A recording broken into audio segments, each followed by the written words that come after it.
GRP railway police ने Ujjain railway station पर हुई सनसनीखेज लूट का खुलासा करते हुए एक बदमाश को गिरफ्तार कर लिया है। बदमाश के पास से पुलिस ने हजारों रुपए नगद भी जब्त किए। रेलवे एसपी संतोष कोरी ने बताया कि 3 मई को प्लेटफॉर्म नंबर 8 पर स्थित टिकट काउंटर में घुसकर अज्ञात बदमाश ने रेलवे कर्मचारी की आंखों में मिर्ची फेंक कर 35,000 रुपए नगद लूट लिए थे। पुलिस ने 150 से अधिक सीसीटीवी कैमरे के फुटेज देखने के बाद इंदौर के बाणगंगा इलाके में रहने वाले बदमाश हिमांशु कश्यप को गिरफ्तार कर लिया है।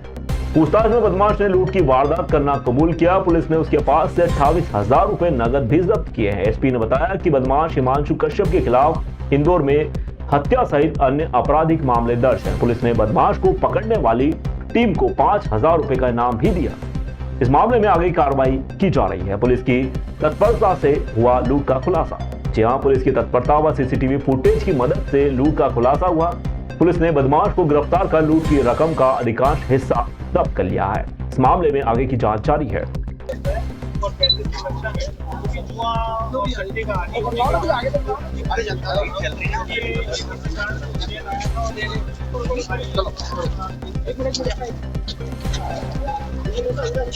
ये इंदौर के बाणगंगा क्षेत्र का रहने वाला है और गोलू कश्यप, और ये यहाँ पर उज्जैन किसी काम से आया था और उज्जैन के जो 8 नंबर प्लेटफॉर्म स्थित बुकिंग का जो ऑफिस है टिकट बुकिंग का, उसमें टिकट क्लर्क बैठे हुए थे। तो रात में अपना कैश संभाल रहे थे काउंटर बंद करने के पहले, और उनके कक्ष का पीछे का दरवाजा खुला हुआ था। तो ये मौका देखकर पीछे घुसा और उसने जो है उनसे कैश लूटा और उसकी आंखों पे मिर्ची झोंककर भाग गया था। उसे जो है कल जीआरपी पुलिस ने ट्रैक करके गिरफ्तार किया है। क्यों करता था सर ये बेसिकली जो ऐसी जानकारी मिली है कि ये आर्थिक तंगी से था और ये जुआ और सट्टा खेलने का आदी है, और इस पे कई सारे बाणगंगा क्षेत्र में इसके अपराध भी हैं। किस तरह के प्रकरण दर्ज है? इसमें ज्यादातर जो है जुआ और सट्टे की प्रकरण है। एक 302 का भी प्रकरण इस पे, उसमें पहले कार्रवाई हो चुकी है इस पे। विक्रम विश्वविद्यालय के छात्रावास में मंगलवार देर रात मारपीट की घटना घटित हुई। इसमें 5 छात्रों ने शराब के नशे में एक छात्र के साथ में मारपीट की। घटना के बाद विश्वविद्यालय प्रशासन ने आरोपी छात्रों को निष्कासित कर दिया और उनके खिलाफ एफआईआर भी दर्ज करवा दी। विक्रम विश्वविद्यालय के शालिग्राम तोमर छात्रावास में इंजीनियरिंग 3rd ईयर के छात्र सचिन देवनाथ रहते हैं। मंगलवार देर रात एमबीए का छात्र मुकुल उपाध्याय, स्पोर्ट्स विभाग का कृष्णा उदासी, कृषि विभाग का रानू गुर्जर एवं तुषार एवं इंजीनियरिंग विभाग का मोइन शेख अन्य छात्रों के साथ में शराब के नशे में तोमर के कमरे में घुसकर मारपीट करने पहुंचे। इस घटना में सचिन के सिर, पैर व अन्य जगह चोटें आई हैं। घटना का पता चलते ही कुलपति प्रोफेसर अर्पण भारद्वाज छात्रावास पहुंचे। इसके बाद विश्वविद्यालय प्रशासन ने प्रोक्टोरियल बोर्ड की बैठक कर आरोपी छात्रों को विश्वविद्यालय से निष्कासित कर दिया। साथ ही उनके खिलाफ माधवनगर थाने में एफआईआर दर्ज करवाई गई। छात्र सचिन ने बताया कि देर रात आरोपी छात्रों ने बिना कारण शराब के नशे में उसके कमरे में घुसकर मारपीट की। उन्होंने बताया कि इस घटना में उसके सर, पैर एवं अन्य जगह पर चोटें आई हैं। मामले में सभी के खिलाफ माधवनगर थाने में एफआईआर दर्ज करवाई गई। प्रोक्टर प्रोफेसर शैलेंद्र कुमार शर्मा ने कहा कि छात्र की शिकायत के बाद बोर्ड की बैठक कर मारपीट करने वाले छात्रों को छात्रावास खाली कराने के साथ ही निष्कासित भी किया गया है। साथ ही मारपीट करने वाले छात्रों के खिलाफ एफआईआर के लिए थाने पर पत्र भी दिया गया। जो यूनिवर्सिटी के अंदर मुकुल उपाध्याय नाम से और कृष्णपाल नाम से जो स्टूडेंट है वो आए थे 2 बजे। ये स्टूडेंट है सचिन नाम का, इसका गेट खुलते हैं। गेट ठोकते हैं तो इसने पूछा क्या हुआ, तो जैसे ही इसने पूछा वैसे ही इसको मारना चालू कर देते। बहुत इसके सर पे वार करा जाता है, आंख पे बहुत बुरा मारा था और सीटी स्कैन कराया तो सीटी स्कैन में भी थोड़ी सी प्रॉब्लम है। ये कोई रीजन नहीं है, कोई बात नहीं हुई है इस पे, तो आपका क्या कहना होगा? आज के समय में मुझे मार रहे हैं, कितने हमारे सीनियर्स को मारा है, कई लोग छोड़ के चले गए हैं। आज मैं जाऊंगा, कल मेरे जूनियर जाएंगे, फिर इनका क्या होगा? ये तो रोज की बात हो गई है। हॉस्टल में जो विवाद हुआ था कल, बच्चों के बीच आपस में झगड़ा हुआ, इस संबंध में विद्यार्थी भी शिकायत करने के लिए आए थे। विश्वविद्यालय स्तर पर जो प्रोक्टोरियल बोर्ड है उसको पूरा मामला रेफर कर दिया है और जांच के बाद संबंधित जो दोषी बच्चे रहेंगे उस पर विश्वविद्यालय कार्रवाई करेगा। उज्जैन में सीएस 2028 के आयोजन को लेकर एक महत्वपूर्ण बैठक आयोजित की गई। इस बैठक में 13 अखाड़ों के संत महंतों के द्वारा भाग लिया गया। अधिकारियों के साथ में कुंभ में होने वाले कार्यों को लेकर चर्चाएं हुई। बैठक में उज्जैन कलेक्टर रोशन कुमार सिंह, मेलाधिकारी आशीष सिंह, निगम आयुक्त आशीष पाठक, विकास प्राधिकरण सीईओ संदीप सोनी, एसपी प्रदीप शर्मा सहित अन्य अधिकारी भी यहां पर मौजूद रहे। बैठक के दौरान सिंहस्थ मेलाधिकारी आशीष पाठक ने बताया कि इस बार कुंभ भव्य होगा और ऐसा पहले कहीं नहीं हुआ होगा। उन्होंने कहा कि करीब 30,000 करोड़ के काम मंजूर हो चुके हैं। इतनी बड़ी संख्या में घाट बनाया जा रहा है जो कहीं नहीं होंगे। उज्जैन कलेक्टर रोशन कुमार सिंह ने कहा कि 29 किलोमीटर नए घाट बनाए जा रहे हैं, जिसमें कुंभ में आने वाले सभी श्रद्धालुओं को बेहतर सुविधाएं मिल सकेंगी। बैठक के दौरान संतों ने अपनी मांगे रखी। स्थानीय अखाड़ा परिषद अध्यक्ष रामेश्वर दास ने कहा कि शिप्रा नदी में मिल रहे 13 नालों को पूरी तरह बंद करवाया जाए। कान क्लोज डक्ट परियोजना के काम में तेजी लाई जाए। संतों ने यह भी मांग की है कि देवास इंदौर की फैक्ट्रियों का जहरीला पानी शिप्रा में मिलने से जल्द रोका जाना चाहिए। इसके अलावा संतों ने मांग की है कि सिंहस्थ की पेशवाई जिन मार्गों से निकलती है उन मार्गों को चौड़ा किया जाए। संतों की मांगों पर अधिकारियों ने सकारात्मक प्रतिक्रियाएं भी दी हैं। आश्वासन दिया है कि सभी कार्य समय पर पूरे होंगे। कलेक्टर रोशन कुमार सिंह ने कहा कि सभी कार्य समय पर पूरे करने के लिए अधिकारियों को निर्देश दे चुके हैं। इस बैठक से कुंभ के आयोजन को लेकर एक नई दिशा मिलने की उम्मीद है। संतों को उम्मीद है कि उनकी मांगों को पूरा किया जाएगा। लंबे घाट, वो भी स्थायी घाट, कहीं भी दूसरे भी शहर में, भले ही हम लोग चाहे बनारस की बात करें, दूसरे जो घाटों वाले शहर की बात करें, लेकिन इतनी बड़ी लंबाई के कंटिन्यूअस घाट मुझे नहीं लगता किसी दूसरे शहर में प्लान किए गए होंगे जैसे यहाँ पर अभी सिंगस्त के लिए माननीय मुख्यमंत्री जी के नेतृत्व में प्लान किए गए होंगे। भाई निर्णय ये है कि आगामी कुंभ 2028 में लगने वाला है और उसमें मात्र 2-2.5 वर्ष ही शेष रहे हैं।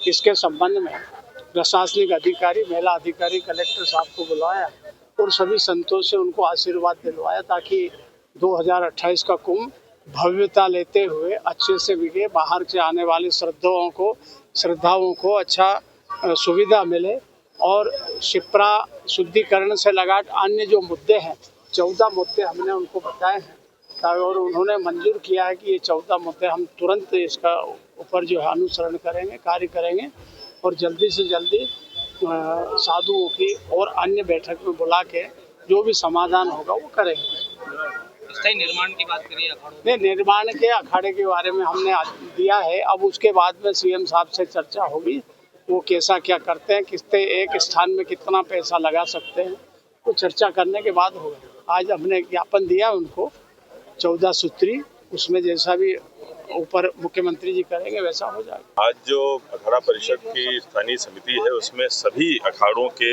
जो संतगण थे वो मौजूद थे और बहुत ही अच्छा आयोजन किया गया, जिसमें सभी संतगणों के द्वारा एक कुछ अपनी मांग भी प्रस्तुत की गई है और निश्चित रूप से उनको उचित फोरम पर रखे, खासतौर पर शिप्रा शुद्धिकरण से संबंधित और आश्रम के बनाए जाने संबंधित जो काम है उनको हम उचित फोरम पर रख के उनको निश्चित रूप से पूरा करेंगे। हमारी तरफ से जो सिंगर्स के लिए तैयारियां हो रही हैं उनकी जानकारी भी दी गई। माननीय मुख्यमंत्री जी के नेतृत्व में जिस तरीके से सभी फ्रंट्स पे काम हो रहा है, चाहे रोड कनेक्टिविटी हो, चाहे घाटों की का निर्माण हो, चाहे ब्रिजेज का निर्माण हो या फिर दूसरे जो रेलवे आदि की अधोसंरचना विकसित करने का काम हो, सभी पे काम बहुत तेजी से चल रहा है। ये सभी काम न केवल गुणवत्तापूर्ण हो बल्कि समय सीमा में पूर्ण हो, इसकी भी व्यवस्था कर ली गई है। किस तरीके से एक सॉफ्टवेयर में MIS के माध्यम से, बर्ड चार्ट के माध्यम से इनकी सबकी मॉनिटरिंग की जाएगी, ये भी हम लोगों ने सुनिश्चित कर लिया है। जैसा 2016 के सिंगर्स में देखने में आया था कि अस्थायी अधोसंरचना के कारण बहुत परेशानी संतों को भी आई थी और मेला में चाहे वो रोड की हो, चाहे पानी की हो, सीवर की, उनकी सबकी समस्याएं आई थी। इसीलिए एक स्थायी जो अधोसंरचना का प्लान चल रहा है उसके संबंध में भी सभी संतगणों को जानकारी भी दी गई, सभी के द्वारा उसमें सहमति भी जताई गई कि अगर 5 करोड़ के श्रद्धालुओं के साथ वो व्यवस्था इतनी चुनौतीपूर्ण थी तो निश्चित रूप से 30 करोड़ श्रद्धालुओं के साथ उस व्यवस्था के साथ, उस अधोसंरचना के साथ हम नहीं जा सकते इस बार।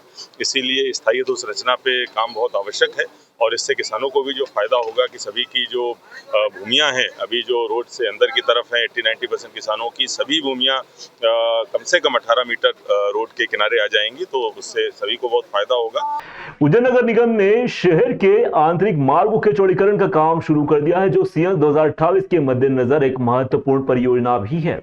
इस परियोजना के तहत कोयला फाटक से निजातपुरा कंठाल होते हुए गोपाल मंदिर तक के मार्ग को 15 फीट चौड़ा किया जाएगा। इस 1.8 किलोमीटर लंबे मार्ग के चौड़ीकरण के लिए बुधवार से अतिक्रमण हटाने की कार्रवाई शुरू की गई थी, जो गुरुवार को भी जारी रही। नगर निगम आयुक्त आशीष पाठक ने बताया कि नगर निगम की टीम ने दूसरे दिन गुरुवार को भी मार्ग चौड़ीकरण में बाधक स्ट्रक्चर हटाने का काम शुरू किया है। इसमें भवन, दीवारें, अन्य अवैध निर्माण भी शामिल हैं। इस चौड़ीकरण से कुछ धार्मिक स्थलों व मकानों के भी प्रभावित होने की संभावना है, लेकिन नगर निगम आयुक्त ने बताया कि यह कार्रवाई आवश्यक है ताकि शहर की सूरत बदली जा सके, यातायात की सुविधा में सुधार हो सके। गुरुवार को कार्रवाई के दौरान सबसे पहले नगर निगम की दीवार, एक यूरिनल व आनंद धाम के चबूतरे को हटाने पहुंची। आगे भी यह कार्रवाई जारी रहेगी। इसमें सड़क निर्माण, स्ट्रीट लाइट व अन्य विकास कार्य शामिल होंगे। नगर निगम आयुक्त ने बताया कि यह परियोजना शहर के विकास के लिए महत्वपूर्ण है। इसे समय पर पूरा करने के लिए सभी आवश्यक कदम उठाए जा रहे हैं। इस परियोजना के पूरा होने से शहर की यातायात व्यवस्था में सुधार होगा। सीएस 2028 के दौरान श्रद्धालुओं को सुविधाएं मिलेंगी। नगर निगम की इस कार्रवाई से शहर की सूरत बदलने की उम्मीद है। यह परियोजना उज्जैन के विकास के लिए एक महत्वपूर्ण कदम साबित होगी।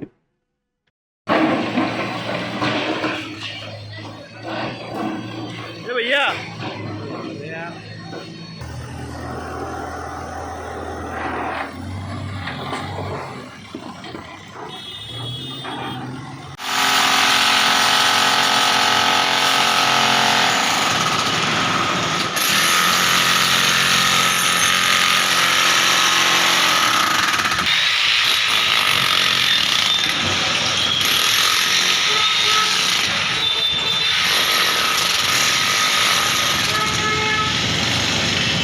दो मार्ग का काम शुरू किया है, जिसमें एक बीडी क्लाथ मार्केट से छोटी रपट तक है, दूसरा हमारा कंकाल से गोपाल मंदिर वाला मार्ग है। और जो पुराने हमारे चौड़ीकरण हुए उसकी लर्निंग्स को देखते हुए हम लोग पैच में काम कर रहे हैं और लोगों का अच्छा सहयोग मिल रहा है। अभी प्रथम चरण में हम लोग 450 मीटर का जो बीडी क्लाथ वाला मार्केट है वहाँ पे चल रहा है। कल भी वहाँ पे कुछ भवन तोड़े गए, लोग बड़ी सुरक्षा से काम कर रहे हैं। और चूंकि ये सारे मार्ग जो यातायात की दृष्टि से बड़े महत्वपूर्ण हैं और उसमें हमें यातायात को बाधित हुए बगैर काम करना है, इसीलिए हम लोग उसको पैच वाइज कर रहे हैं।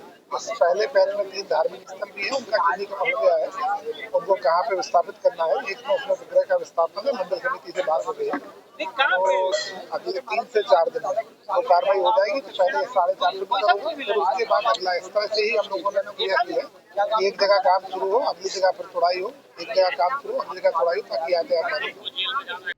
श्री महाकालेश्वर मंदिर प्रबंध समिति में अग्नि सुरक्षा व डिजास्टर मैनेजमेंट के लिए 3 दिवसीय प्रशिक्षण का आयोजन किया गया। इस प्रशिक्षण में मंदिर के कर्मचारी, पुलिसकर्मी, होमगार्ड जवानों को अग्नि सुरक्षा व आपातकालीन स्थिति में कार्य करने के तरीके सिखाए जा रहे हैं। प्रशिक्षण में प्लाटून कमांडेंट दिलीप बामनिया, पुष्पेंद्र त्यागी, मंदिर सुरक्षा अधिकारी हेमलता पाटीदार ने भाग लिया। उन्होंने प्रशिक्षणार्थियों को अग्नि सुरक्षा के महत्व, आपातकालीन स्थिति में कार्य करने के तरीके व सुरक्षा उपकरणों के उपयोग के बारे में जानकारी दी। श्री महाकालेश्वर मंदिर प्रबंध समिति के अध्यक्ष व कलेक्टर रोशन कुमार सिंह के निर्देश पर यह प्रशिक्षण आयोजित किया जा रहा है। प्रशिक्षण का उद्देश्य मंदिर में कार्यरत कर्मचारियों व सुरक्षा कर्मियों को अग्नि सुरक्षा व आपातकालीन स्थिति में कार्य करने के लिए तैयार करना है।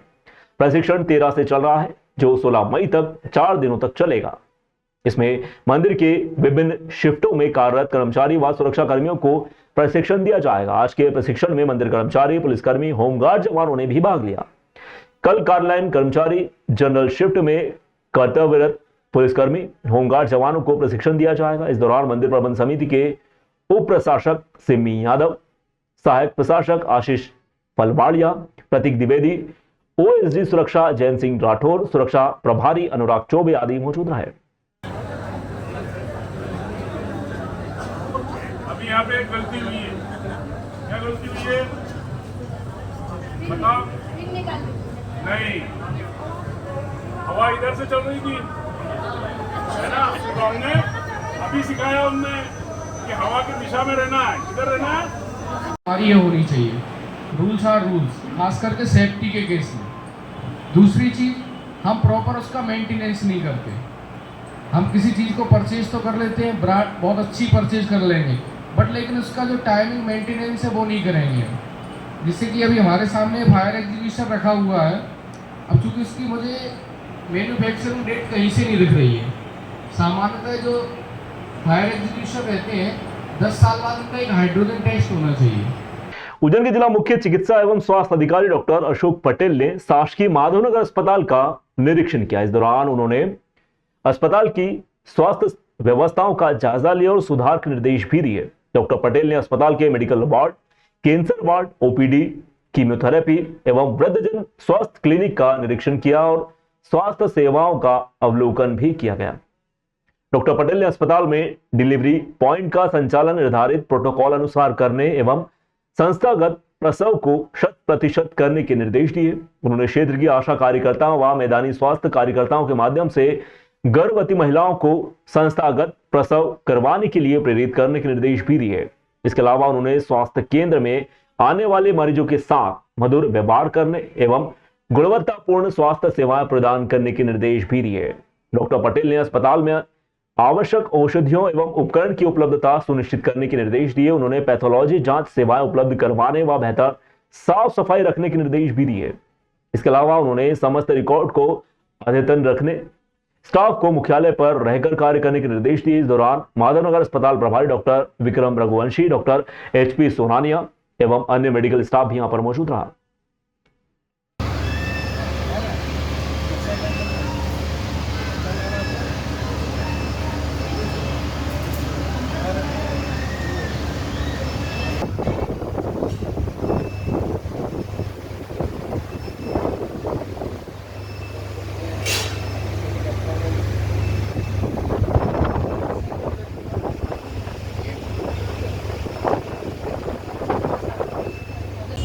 आज दिनांक को मेरे द्वारा माधवनगर हॉस्पिटल का निरीक्षण किया गया है। Dialysis ward, medical ward, female ward, cancer unit सभी का परीक्षण किया गया। सभी जगह व्यवस्था है, चौकस पाई गई है। सभी लोग इस दौरान व्यवस्थित पाए गए, ड्रेस में पाए गए, अपनी सेवाएं करते पाए गए, ड्यूटी पर पाए गए हैं। यहाँ पे किसी प्रकार कोई शिकायत नहीं है। मरीज भी यहाँ की इलाज से संतुष्ट है। मध्य प्रदेश के पूर्व गृह मंत्री नरोत्तम मिश्रा उज्जैन में स्थित बाबा महाकालेश्वर के मंदिर में दर्शन करने के लिए पहुंचे। इस दौरान उन्होंने नंदी जी के समक्ष बैठकर डमरू बजाकर भगवान महाकालेश्वर को प्रसन्न किया। नरोत्तम मिश्रा ने गर्भगृह की चौखट से बाबा महाकाल का पूजन अर्चन किया और मंदिर के पुजारी द्वारा विधिवत पूजन संपन्न भी करवाए गए। पूजा के बाद नरोत्तम मिश्रा नंदी जी के समक्ष बैठकर बाबा की भक्ति में ध्यान लगाते हुए नजर आए। मीडिया से बातचीत में नरोत्तम मिश्रा ने कहा कि बाबा महाकाल से उन्होंने विश्व कल्याण की कामना की और साथ ही भारत को विश्व गुरु बनने की दिशा में आगे बढ़ने की कामना भी की गई है। नरोत्तम मिश्रा ने कहा है कि बाबा महाकाल की कृपा से ही प्रदेश व देश की तरक्की हो सकती है। उन्होंने कहा कि उज्जैन की धार्मिक व सांस्कृतिक विरासत को संरक्षित एवं संवर्धित करने के लिए वे हमेशा प्रयासरत रहेंगे। इस दौरान नरोत्तम मिश्रा ने बाबा महाकाल की भक्ति व श्रद्धा के आगे अपनी भावनाओं को व्यक्त किया और सभी के लिए सुख, शांति व समृद्धि की कामना की।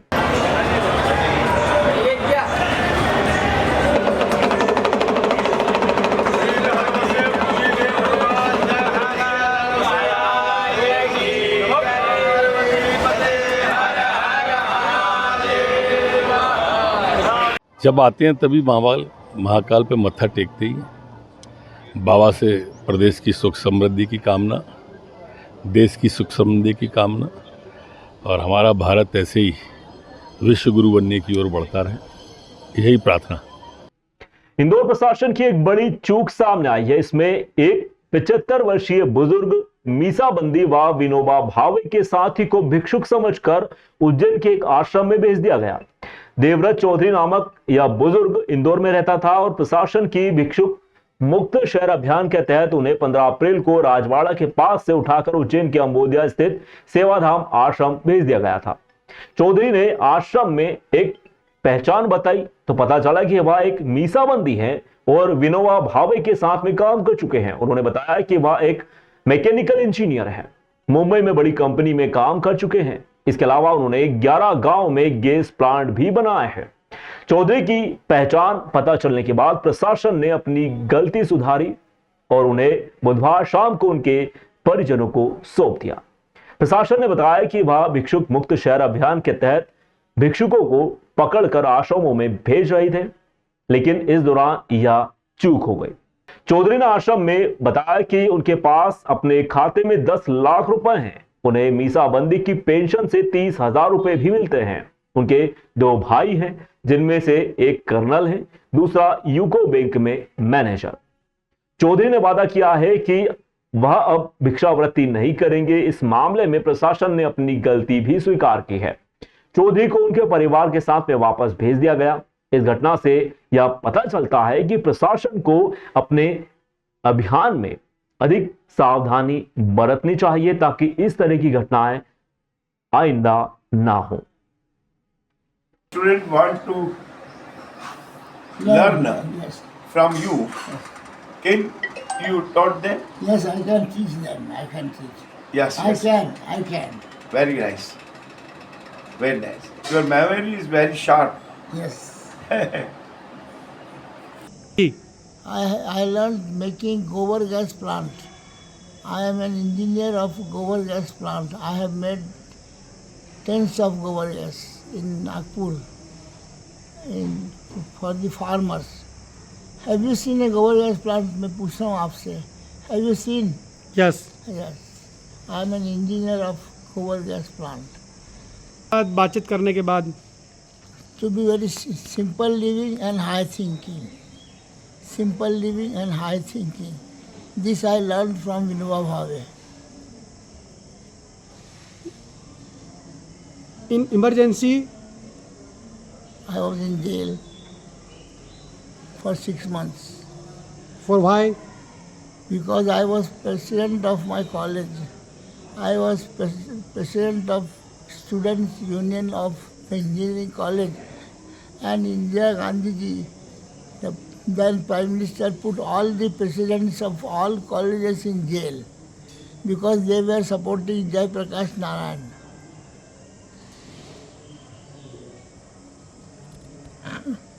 उस टाइम के बारे में कुछ बताएं, आपके अनुभव। उस टाइम जेल में रहो और अंग्रेजी में बताइए।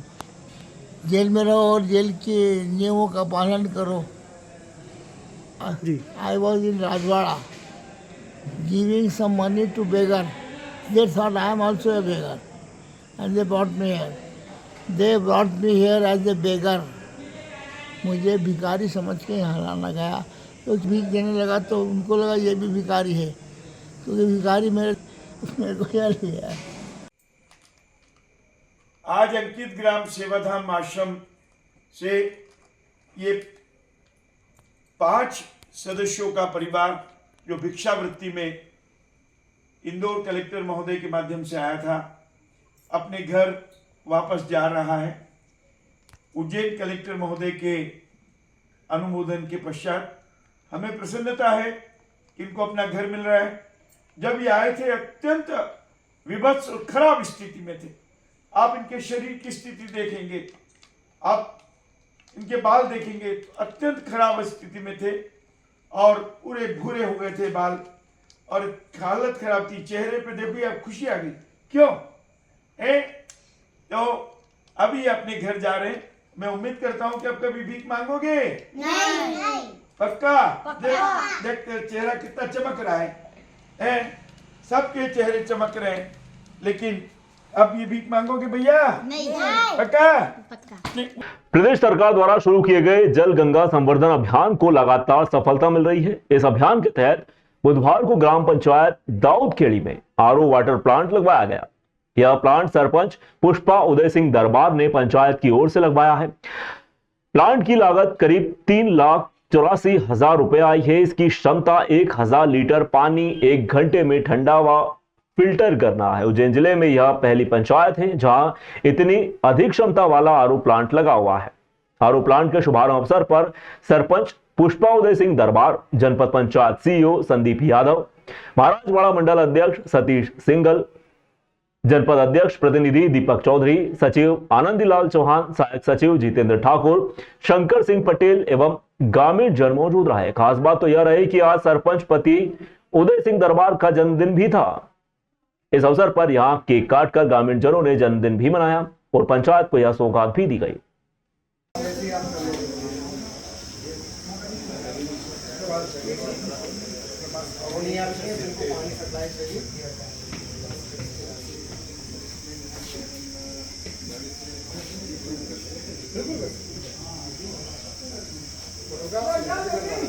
हाँ है सर, फोटोग्राफ।